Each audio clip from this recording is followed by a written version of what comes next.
and assuring you they are being prayed for. Not only today, but even during the week with those people. Anyway, praise the Lord. Good morning once again to everyone. How is everybody?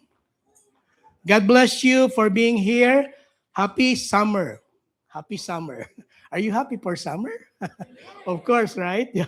You're here in Canada. We're so blessed with 4 seasons: winter, spring, summer, and fall. So we've been busy for the past days because, as Kuya Marvin said, or Kuya Paulo, we have a brother and a sister who got married this last Tuesday, and they're enjoying in their honeymoon for. I think they're in the U.S. right now. I don't know. It's in the U.S. So Kuya Robin and Ati Dana. Praise the Lord. Welcome also Miko and Rachel, who from our brethren here from Calgary. Rachel, of course, with us. They got married also February, and there are lots, I think, in the coming months or coming year that will be getting married again. Our children before, now they are, you know, they're youth, and now they're, into a relationship. Soon and sooner, they will get married as well. Bakit ba ako napunta sa... Anyway, because we're a family here, no? We can share, discuss anything, about a relationship. So God bless you all for being here this afternoon, today, this afternoon. And I will be sharing three lessons in a series, but I think I will be going for two meetings only for a while. Uh, I entitled it something different, Remembering the Greats.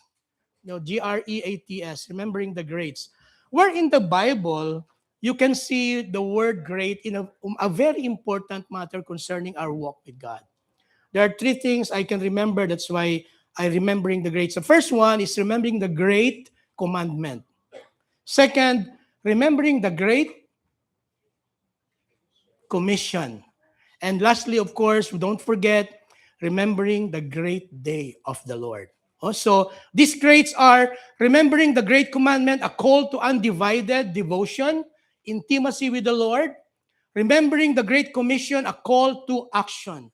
Without us, church, moving into the Great Commission, we are falling short of our total walk with the Lord. It's good to grow and mature in the Lord, but we have to go out there, in action, remembering the Great Commission.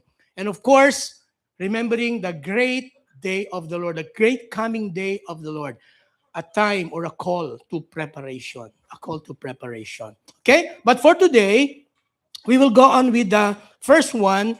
Remember the great commandment, a call to undivided devotion. When we talk about this undivided devotion, there are two references in the Bible which are so familiar that we can take a look at and be our reference concerning this subject. Number one is in Matthew chapter 22, verses 34 to 40. And the second one is in Revelations chapter 2, verses 1 to 7. So may I request, please, for us to all stand as we read the Bible, our reference for today. And just read with me as I read it. Okay. Matthew 22, verses 34 to 40. But when the Pharisees heard that Jesus had silenced the Sadducees, they gathered together. Then one of them, a lawyer, asked him a question, testing him and saying, "Teacher, which is the great commandment in the law?" Jesus said to him, "You shall love the Lord your God with all your heart, with all your soul, and with all your mind. This is the first and great commandment. And the second is like it. You shall love your neighbor as yourself. On these two commandments hang all the law and the prophets." Revelation chapter 2, verses 1 to 7. To the angel of the church of Ephesus write, "This thing says he who holds the 7 stars in his right hand, who walks in the midst of the 7 golden lampstands. I know your works, your labor, your patience, and that you cannot bear those who are evil. And you have tested those who say they are apostles and are not, and have found them liars.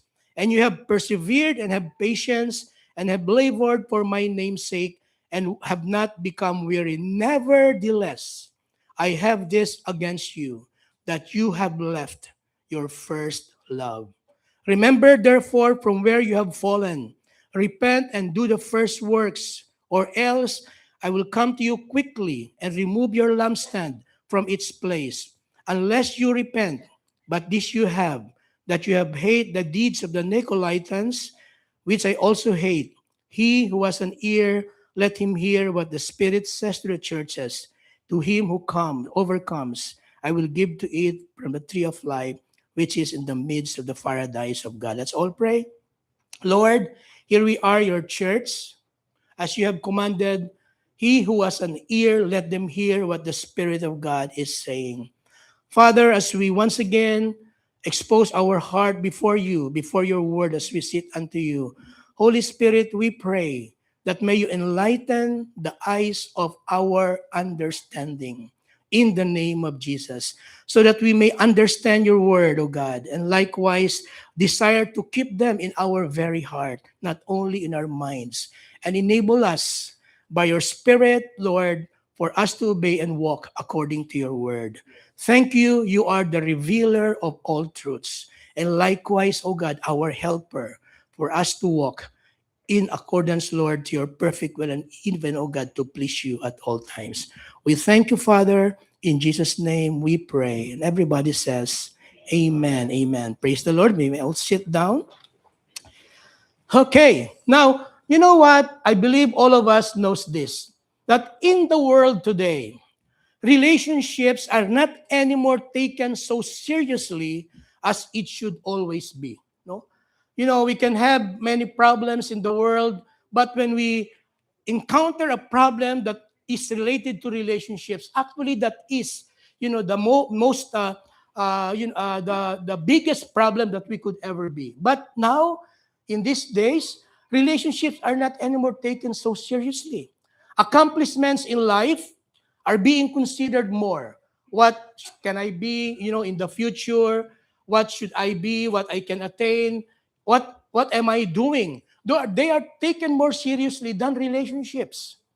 Like in life partner relationship, live-in is now socially acceptable, justifying that it is better to test first if the couple is really meant for each other in order for the relationship to last. For married couples here in Canada, in North America, divorce is very accessible. No? Meaning, we can consider to part ways if the relationship doesn't work. As easy as that. So relationships are being taken lightly these days. No? Here in Canada, don't you know that the annual divorce rate per latest survey is low? Low. It is low as only 5.6 divorces per 1,000 marriages, only because of the financial cost it entails. If the cost of divorce is low, definitely more will be going in here.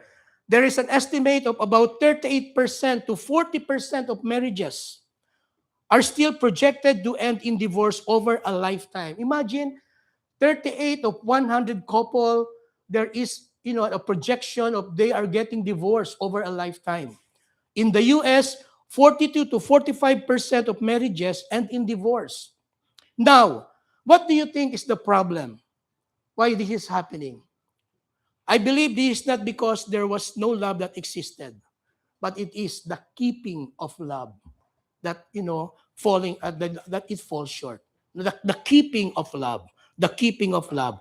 And I look at Google and I have this in me. Historically, the couple with the longest marriage to end in divorce was an Italian couple. They were married for 77 years. Antonio is 99 years old and Rosa is 96 years old. After 77 years of getting married, they end up in divorce. What's the point? 99 years old, 96 years old, they get divorced after 7. Are they getting into another relationship after? Of course, no. But what's the point here? You know, they discovered that Antonio filed that divorce because upon discovering a decade-old love letters revealing an affair Rosa had in the 1940s. Im- But what's the point? What I'm saying here is for us believers, we should not only take into strong consideration the relationship we have with our partner in life, in the family, but moreover, in our text today, our love for God.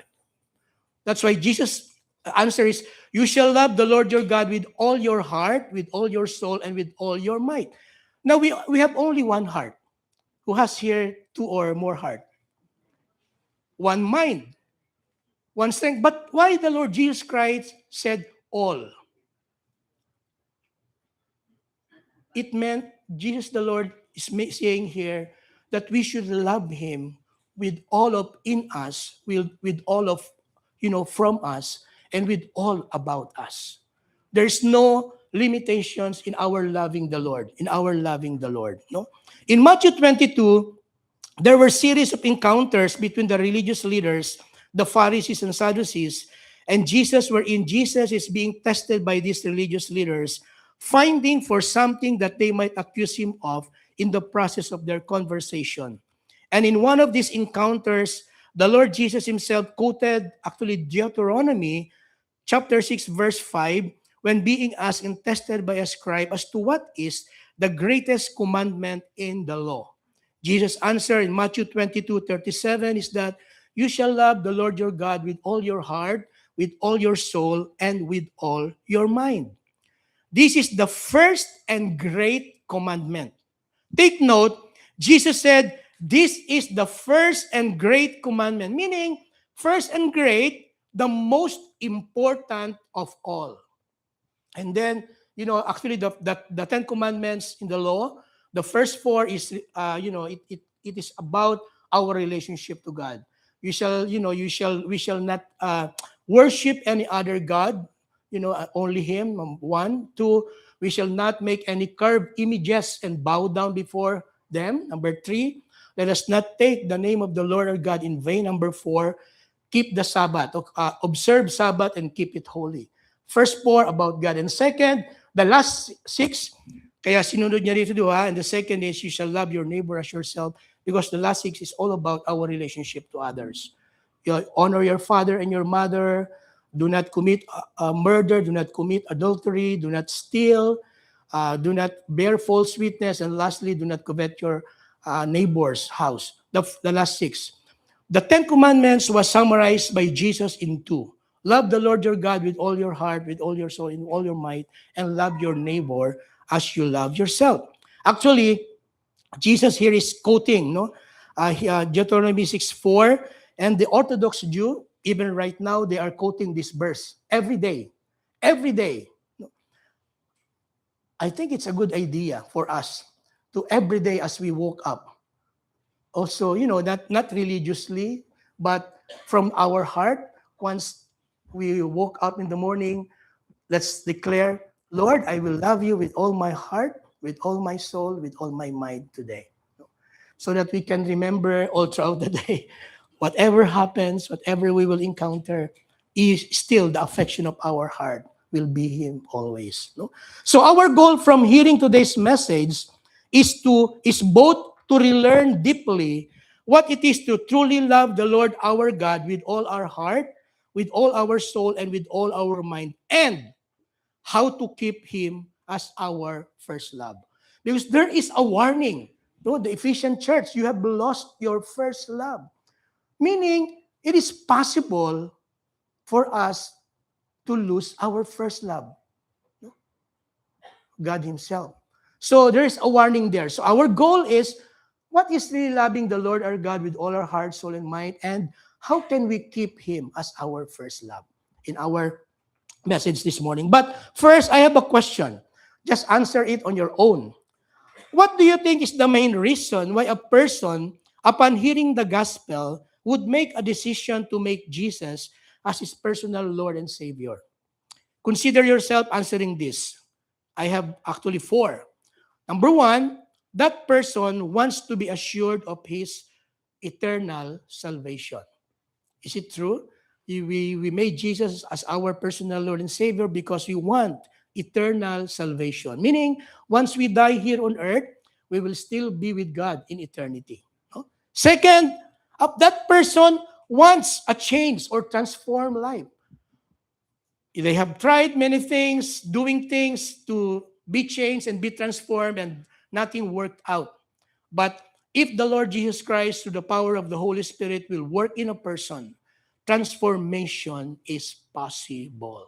Transformation. So, actually, I myself, that's also one of my reason why, Lord, I'm fed up with this life. I cannot change my life. I want my life to be transformed. I need you.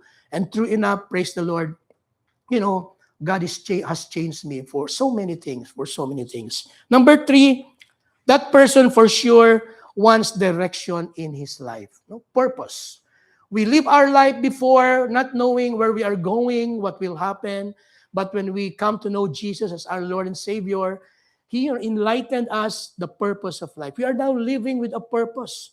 It's not just, paikot-ikot lang yung life natin. No? We are now living with a purpose. And number four, for sure, a person wants Jesus to be his Lord and Savior because he wants to be blessed.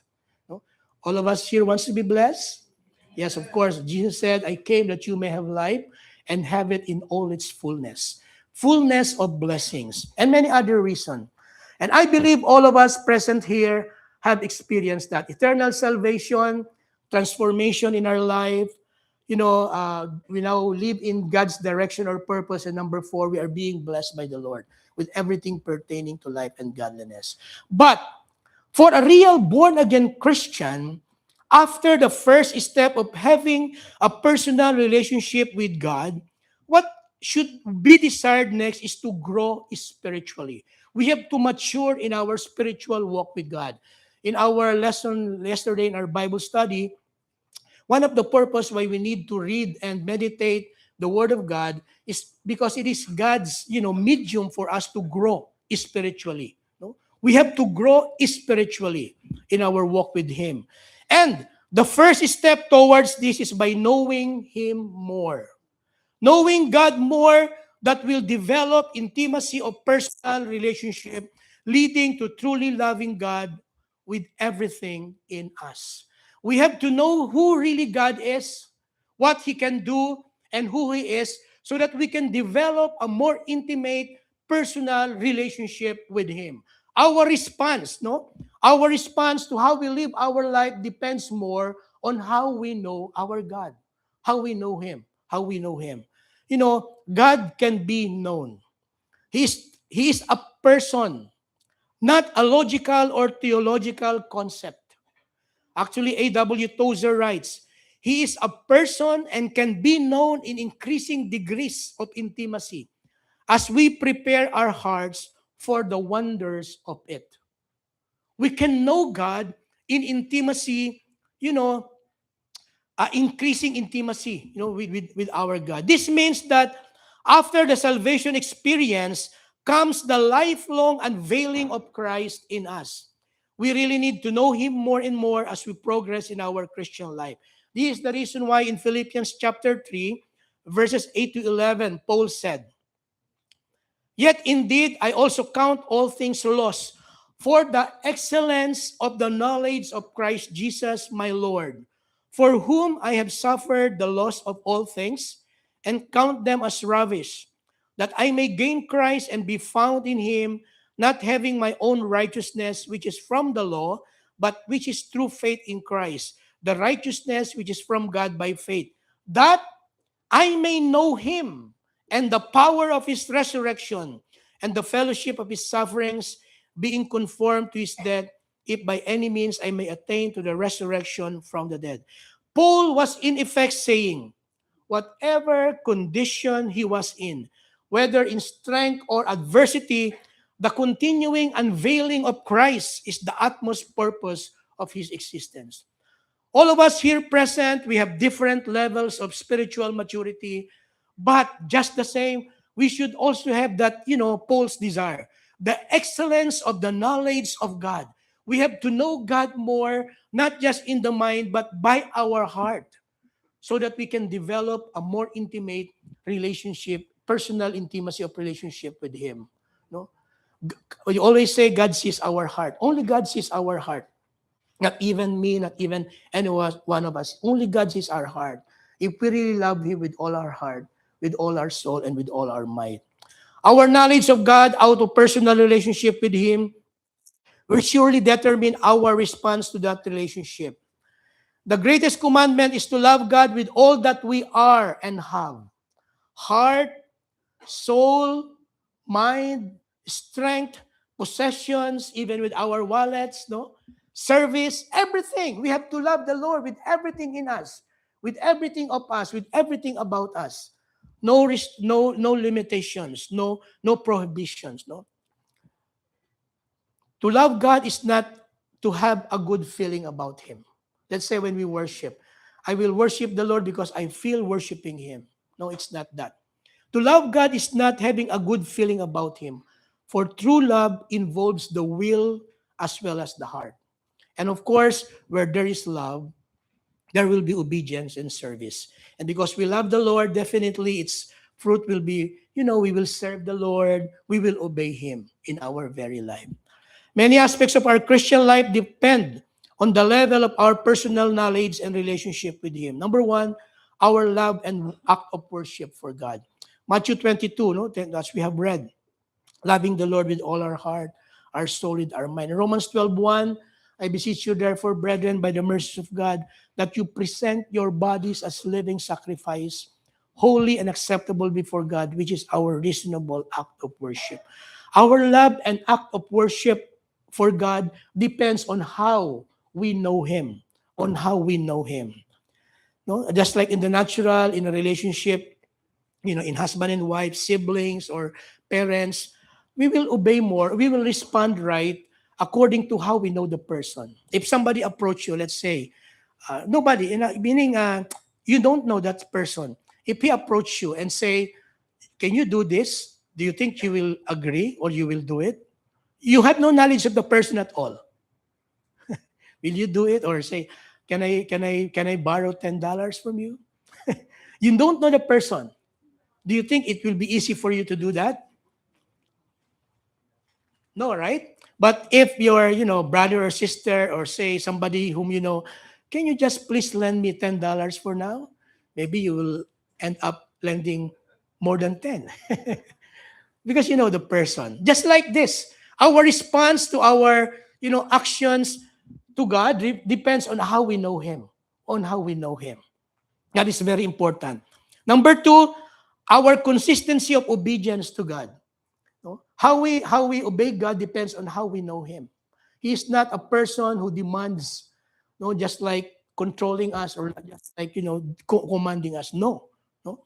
In First Peter chapter 1 verses 13 to 16, it says, "Therefore gird up the loins of your mind, be sober, and rest your hope fully upon the grace that is to be brought to you at the revelation of Jesus Christ. As obedient children, not conforming yourselves to the former lust as in your ignorance, but as you call you is holy, you also be holy in all your conduct, because it is written, be holy, for I am holy." God wants us to be holy because He is holy. And obedience to God in pursuing holiness, depends on how we know God. On how we know God. No, sometimes we just capitalize on the love, on the grace of God, not knowing the justice of God. So there should always be balance in here. No, we have to consistently obey God for who He is.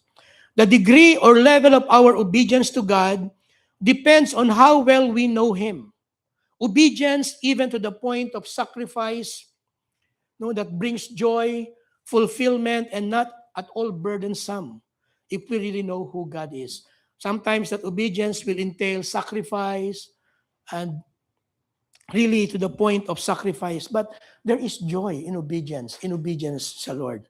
So our number two, our consistency of obedience to God. And lastly, number three, our knowledge of God, brings or depending on our knowledge of God, will be our commitment or dedication to serve Him. God wants us to serve Him as we know Him more. But take note, serving the Lord is just the last.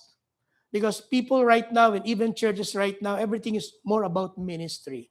What ministry should I belong to? It seems that to prove that they love God, they have to do something. No. Serving the Lord is just an overflow supposed to be of our love for God. Because if not, you will end up, you will end up giving up if time of testing will come. But if our service to God is a fruit of our love for the Lord, no matter what happens, even there's some discouragement, we will keep on serving Him. We will keep on serving Him. So, those are the three things that depends on our knowledge of God. Number one, as I have said earlier, the first one is our love and act of worship for God. Number two, our consistency of obedience to God. And number three is our commitment or dedication to serve Him. And we'll be discussing this more deeply later on. Now, do we really love the Lord with all our heart, soul, and might? Now, as we go on with these four, let us check ourselves. No? Let's make a reflection of ourselves. Because these four are the evident signs of truly loving the Lord with all our heart, soul, and might. Now, if there is one here that we are not aligned with, praise the Lord, there is always, a way to redeem ourselves. We can realign ourselves once again. Number one, do we have a sense of deeper desire for the things of God? Let's say there is a conflict between something that you need to do, something personal, or something that, about God. Which will you choose? The things that is concerning God or the things that are just concerning you? We should have a sense of deeper desire for the things of God. Colossians chapter 3, verse 1 and 2. If then you were raised with Christ, seek those things which are above, where Christ is, sitting at the right hand of God. Set your mind on things above, not on the things on earth. A very familiar verse, Matthew 6:33. By the count of three, let's all read together. 1, 2, 3.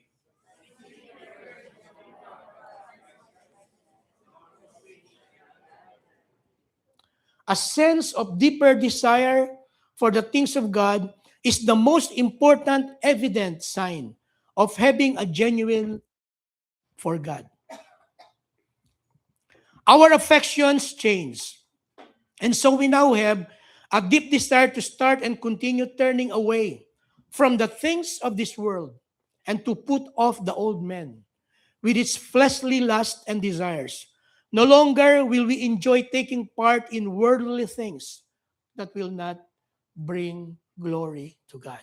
So let's say you are being invited or you are being tempted to do something or to go somewhere. You know that being there will not glorify God. What what are we going to choose? Are we going still or we will not? The deeper desire for the things of God always bring glory to Him. But those are not, will not. So, we have to make a choice. If we really love the Lord, Lord, though I really like to be there, I want to be there. But Lord, you will not be glorified. So help me, Holy Spirit, I will not go there. Strengthen me. Do you understand what I'm saying here? There are so many things, attractions in the world. Sometimes we have to be radical in our obedience because there is a temptation to compromise at times. To compromise at times. I forgot Sadhu's word about this kind of obedience. He has a word for this. No, obeying without asking, obeying without having a second thought. Without having a second thought. Because we know we have to please the Lord in everything. 1 John 2:15-16 says, do not love the world or the things in the world. If anyone loves the world, the love of the Father is not in him. For all that is in the world, the lust of the flesh, the lust of the eyes, and the pride of life, is not of the Father, but is of the world. A true lover of God will surely hunger for the Word of God. It is his way of regularly communing with Him. He turns to it for spiritual nourishment or guidance or counsel for training in righteousness. 2 Timothy 3:16-17. All Scripture is inspired by God and is profitable for teaching or doctrine, for reproof, for correction, and training in righteousness, so that the man of God will be complete and well equipped for every good work. So after learning the Word of God, we have to obey the Word of God. Do we hunger for the Word of God rather than other things that attracts us? Are we having our personal devotion or quiet time daily? In our Bible study yesterday, we reiterated this. So we have this practicum. Every Bible study time namin, we have assigned 2 or 3 that will be sharing their quiet time, the outstanding message for the week with some guidance. Why we need to really deliberately or intentionally, all of us learning this. No? We should desire the things of God, the Word of God. Real lovers of God should continue to remain in the Word. John 8:31-32 says, Then Jesus said to those Jews who believe him, If you abide in my word, you are my disciples, indeed. And you shall know the truth, and the truth shall make you free. Our walk with God really requires spending time in His presence. Real quality time. It is not enough to just have a quick time of prayer in the morning or any time of the day. You must spend time with Him, communing with Him, worshiping Him, loving Him, waiting on Him. It takes time to be staying in the aura of His presence. Let us really desire for a more intimate relationship with God each day of our lives. The better we know God, the more satisfying our spiritual lives will be. No? We know if even in worship, even here in worship, when we worship the Lord, we know that if even in our worship, that we have really touched the Lord in our worship. And it happens to me, and sometimes, Lord, as if I haven't touched you in my worship. Remember that woman who has been bleeding for 12 years? Only if I can touch the hem of his garment, I will be healed. Is Jesus, feeling our touch every time we worship? Let's not just be satisfied, singing songs, lifting our hands, and worship is gone. No. Let us make sure every time we worship, Lord, I want to touch you with my heart in worship. Desiring the deeper things of God. When we go to church, we don't go to church because we are because we are available, because we are free. But what about if we are not free and we have to do something? Does it mean that we will not anymore go to church? No. Remember the fourth commandment? Remember the Sabbath and keep it holy. No? It is a command from the Lord. The things of the Lord. The things of the Lord. A true lover of God loves to worship God in the totality of his being. Worship both in the verbal expression of adoration for God and the presentation of self as living sacrifice, holy and acceptable before God. Worship is about developing a life in God and for God. The fire of worship, which is fueled by love for God, requires a constant rekindling through a lifetime. When we worship the Lord, it is as if we are embracing the Lord. Who wants to dance here? Last Tuesday during the wedding, many really loves to dance. Praise the Lord, seeing them. There is joy in that. But when we worship the Lord, we are dancing with the Lord. But yung sweet na dance, meaning, it's a very affectionate embrace of God when we worship the Lord. So, how do we worship the Lord on Sunday? Better to go here early, 15 minutes early so we can prepare our heart.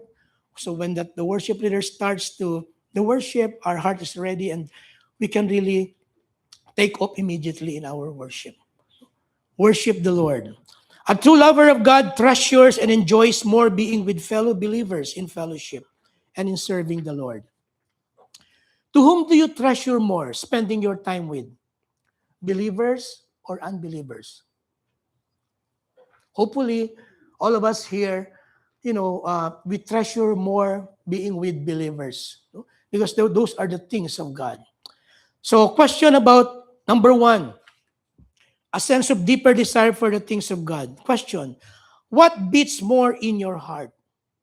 The things of God or the cares of this world? Again, a sense of deeper desire for the things of God is the most important evident sign of having a genuine love for God, the Lord. Loving Him with all our heart, with all our soul, and with all our mind. Number 2, A desire to live in the will of God. 2 Corinthians 5:17, therefore, if anyone is in Christ, he is a new creation. The old has passed, behold, the new has come. No? Galatians 2:20, I have been crucified with Christ, nevertheless I live, yet not I, but Christ who now lives in me. In the life I now live in the flesh, I live by the faith in the Son of God who loved me and gave himself for me. We are now living for the purposes and will of God. As true lovers of God, we now keep on living our life with a sense of purpose and taking delight in doing and living God's will no matter what. His lordship over us is causing us to live a meaningful and a fruitful life. Matthew 7:21 says, not everyone who says to me, Lord, Lord, shall enter the kingdom of heaven, but he does the will of my Father in heaven. A desire to live in the will of God. So, with this, let us check the foundation of every aspect or areas of our lives. Let us check it. Is there any area of our life now which is not in accordance with the will of God? Any area of our life which is not founded according to the very will of God will not stand strong, especially when testing comes. Besides, remaining in it will surely cause us to struggle expressing our love for God. And to be more serious, it may lead us to losing our first love.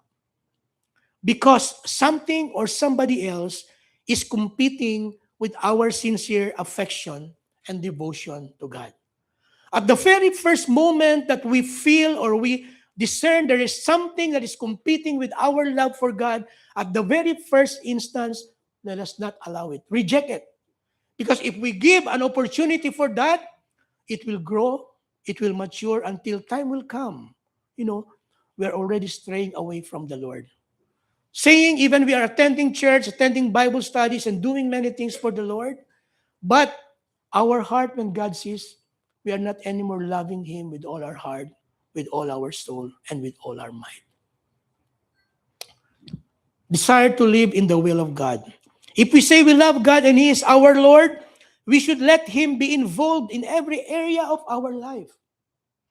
Let us learn to seek the Lord for direction, to ensure that we will not make any wrong decisions in life. Relationship, now and even in the future, for those who are single, make sure that your relationship is really the will of God. Because otherwise, two things. You might drift away from your love for God. Number two, you will suffer the consequence of a wrong decision. Really pray about it. Sometimes, it's really hard. It will really take some time, but no matter what, as long as through a lifetime, we will remain in the will of God. Family, finances, work, school, ministry, and many others. Let us make sure that everything is in alignment with the will of God. Now, there is now an intensified desire to obey and follow the Lord, no matter what it takes, if we are, obeying the Lord in His will. Sometimes there is discomfort or even rendering of sacrifice, and yet we still obey. And praise the Lord, there is joy and peace in obedience. But if we disobey, what do you think we will have? We will be guilty. We will not have rest. It will always follow us wherever we are. But there is peace and joy in obedience. We now live in the newness of life. This is by living a holy and righteous life, a life pleasing before God. And God is giving us, God is a merciful God. If there's a sort of disobedience, Lord, forgive me. I repent from my disobedience. Cleanse me and redirect me, Lord, to obey you. We can always redirect because God is a merciful God, a God of second chances. We can always go back to Him. In John 14:15, if you love me, Jesus says, keep my commandments. Our love for Jesus is demonstrated in how we obey Him in His will for us. Obedience is not about mere compliance. It's about a deep connection with the heart of God. We obey because we love Him and we want to live in alignment with His will. Again, second, A desire to live in the will of God is an evident sign of having a genuine love for God. Number 3, sincere love for others. When Jesus said, "You shall love the Lord your God with all your heart, with all your soul, and with all your mind," this is the first and great commandment. And right away, Jesus said, "And the second is like it. You shall love your neighbor as yourself. On these two commandments hang all the law and the prophets." Take note of the word. And the second is like it. Jesus could have said, "And the second is." But why is there is like it? Meaning, the second commandment is as important as the first one. They're co-equal. They're co-equal. That would mean that if we love the Lord with all our hearts, so we will also love others. We will also love others. We cannot say that we truly love God if we will not love others too. Remember in you shall love your neighbor as yourself. On these two commandments hang all the law. If we really love the Lord, we should also love others. Can you remember that story or account in the Bible when the Lord Jesus Christ restored Peter? "Peter, do you love me? Peter, do you really love me?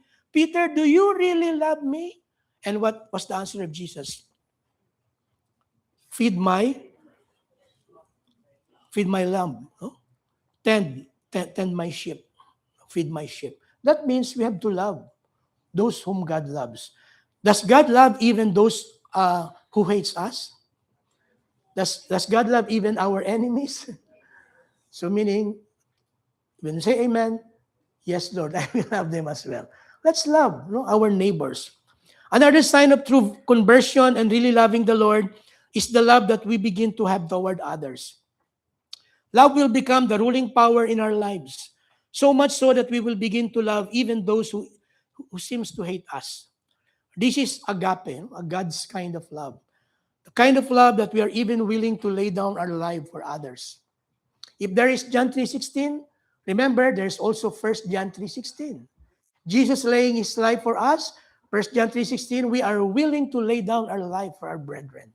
No? Magka-partner po yan. Loving others. Ephesians 5:2 says, "And walk in love as Christ also has loved us and given himself for us, an offering and a sacrifice to God for a sweet-smelling aroma." This love for others should lead us to really care for them, and most especially for unbelievers, to bring them to the saving knowledge of God. Remember, they are lost, and they really need a Savior. It is God's plan for all men to be saved and come to the knowledge of God. But without us, showing them our love, sharing the gospel, saving them through the power of, through the Holy Spirit's power, we need to do that. Loving others, especially the unbelievers, involves the desire to share the good news to them and to live godly lives so that those outside of faith may see us and give glory to God for it, and ultimately bringing them to know and receive Jesus as their personal Lord and Savior. Matthew 5:16, "Let your light so shine before men that they may see your good works and glorify our Father in heaven."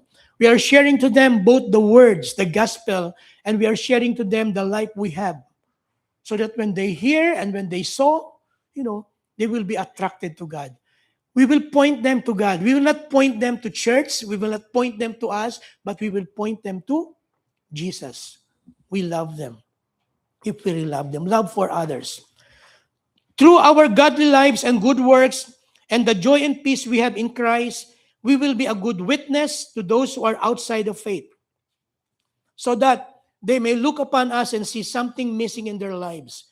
We should have a desire to share the truth with the world and to reach out to those who are lost. And that's actually more of my second, remembering the great commandment, a call to action. A call to action. So again, number 3, having a sincere love for others is an evident sign of having a genuine love for God. If we love the Lord with all our heart, soul, and mind, likewise, we need to love others. Love others. No qualification, meaning others. No, walang, hindi siya limitado for somebody else only. Okay? Number 4, a servant heart in serving the Lord is an evident sign of loving the Lord with all our heart, with all our soul. The spontaneous result of a wholehearted love for God is the willingness to serve Him with a servant attitude.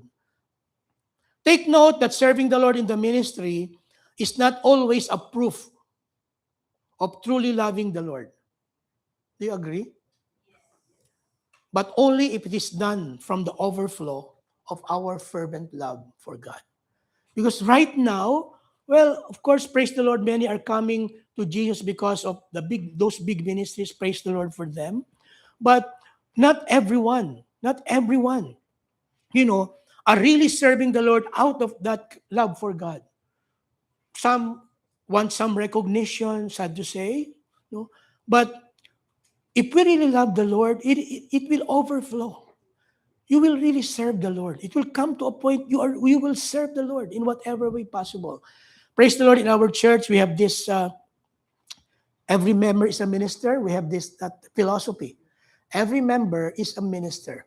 A minister is not only those who are in front or those are being seen, in the ministry, but as long as you are making yourself available for God, you can be a minister.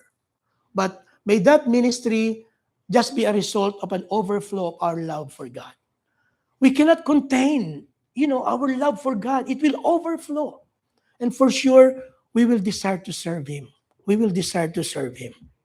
So, as children of God saved by grace and transformed by the power of the Holy Spirit, we all need to truly love the Lord with all our heart, with all our soul, and with all our mind.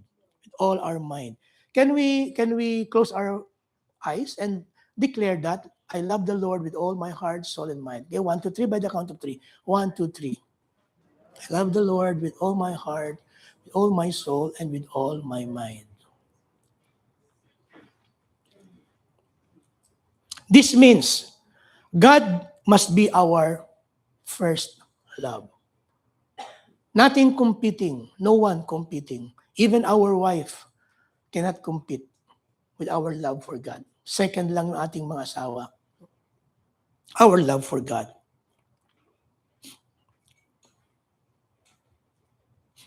And this love should be steadfast and fervent in order to keep it and not lose it. There's a warning in Ephesians, in the Ephesians church, in Revelations we have read. You did everything. You are this like this, but you have lost your first love. Meaning, we can lose our first love for God. And there is a warning because sometimes we cannot see it. We thought we are, but not. That's it's very important for us to also know where we are now with our love for God. And there are 4 very important things necessary in order to keep God as our first love. I call it essentials in keeping God as our first love. Essentials. 4 things. Number 1, sensitivity to the Holy Spirit who dwells in us. Why? If we are not discerning, if we are not sensitive to the Holy Spirit who reveals to us all truths and likewise who convicts us of our sin, sometimes we cannot see what we are already sinning. If we are sensitive to the Holy Spirit, we can, Lord, forgive me. Forgive me. The Word of God says, but we all, with unveiled face, are beholding in the mirror the glory of the Lord, are being transformed into His image from glory to glory, just as by the Spirit of the Lord. It is the Holy Spirit that is transforming us. So we need to be discerning and sensitive to the Holy Spirit so that we will not stray away from what direction God is leading us into. Holiness, Christ-likeness. The power of the Holy Spirit. Remember, the same power that raised Christ from the dead is exactly the same power that is at work in us, in Ephesians. Let us be sensitive to the outworking of the Holy Spirit. God is at work in us both to will and to do for His good purpose and pleasure. When God convicts us of sin, even the simple ones, immediately, Lord, forgive me. If what God wants us to say, my child, you are not doing my will, or you are redirecting your will. Lord, forgive me. Help me to redirect into in alignment to your will. Sensitivity to the Holy Spirit who dwells in us. And, there will be a time if we are being calloused with our discerning or sensitivity to the Holy Spirit, time will come. We will not anymore sense the Holy Spirit because we have been callous already at the very start. Sensitivity to the Holy Spirit to maintain our love for God. Number two, continuous hunger for the Word of God. No? Every day, I mentioned this earlier. In Hebrews, I think 4:12, the Word of God is living and powerful, sharper than any two-edged sword, piercing even to the division of soul and spirit, and is a discerner of the intents and thoughts of the heart. For nothing is hidden before his sight, but all things are open and naked before his eyes. The Word of God will expose us if we have the Word of God. Nothing in us is hidden before the Word of God. The Word of God will expose us. When we read the Word, meditate on them, when we hear the Word. So we need to have continuous hunger for the Word of God because it is like a mirror where we can see ourselves. Continuous hunger for the Word of God. Number three, how can we keep our first love? Let us have or maintain a worshipful and prayerful life. The Word of God says, watch and pray so that you will not fall into temptation. Be worshipful, be prayerful even in your personal life. No, not only in prayer meetings or gatherings. Be prayerful. Lord, how's my, before, when we see somebody out there, we always ask, how are you? How are you? Maybe before we end our day, ask ourselves how we are before the Lord. If there's something that we did, that displeases Him, pray, Lord, forgive me. And then go back to Him again. Maintain a worshipful and prayerful life, not only during Sundays, but even in our personal life. And lastly, number four, be surrounded with godly believers. Not just believers. When I say godly believers, really God-fearing and spiritually minded. Because there are believers, sad to say, yes, their mind is still with the world or sometimes compromising, spiritually minded. So that when we are straying away, they will help us. Sister, mukha yatang mali yung ating pinupuntahan na. Mukha yatang may something wrong. So, they will help us to redirect our life into the right path. They will even rebuke us, reprove, or make corrections. No? Surround us with our brethren who loves the Lord, who truly fear Him and spiritually minded. And pag meron tayong, if we have some decisions need to make, and then we are doing it the different way, because spiritually minded siya, brother, sister, I think this is what you need to do according sa word ng God. Do you understand what I'm saying? But if we are surrounded of, or we are, devoting our time more of unbelievers, what counsel can we hear? What guidance can we hear? Of course, the worldly things. The worldly things. So, in order for us to keep loving the Lord and not straying away from our love for God, surround ourselves with godly believer, God-fearing and spiritually minded. Okay, 4. Number 1, sensitivity to the Holy Spirit. Number 2, continuous hunger for the Word of God. Number 3, a worshipful and prayerful life. And number 4, surround ourselves with godly believers, God-fearing and spiritually minded. And conclusion or our challenge for today, God is really worth thanking for because of His great love for us. God loves us so much, and we cannot, uh, even equalize His love for us. His love is so great, and nothing can separate us from His love. His love that brought us salvation and the promise of experiencing the fullness of life in Him. This happened when we made the most important decision in our life, and that is making Jesus as our personal Lord and Savior. However, the next very important step that we should make is we start to know Him more. Lord, I want to know you more. I think there is a song about that. the more I seek you, well, the more I find you. The more I find you, the more I love you. Exactly, like this. No? However, the next important step that we should make is to know Him more. Knowing Him in a way that we will continually develop intimacy of personal relationship with Him, leading us to truly love Him with all our heart, soul, and mind. Let God be our first love. Can you tell it to your seatmate? Let God be your first love. Even for Rachel and Miko, let God be your first love, not me. Let God be our first love. And let us keep Him as our first love no matter what our circumstance is.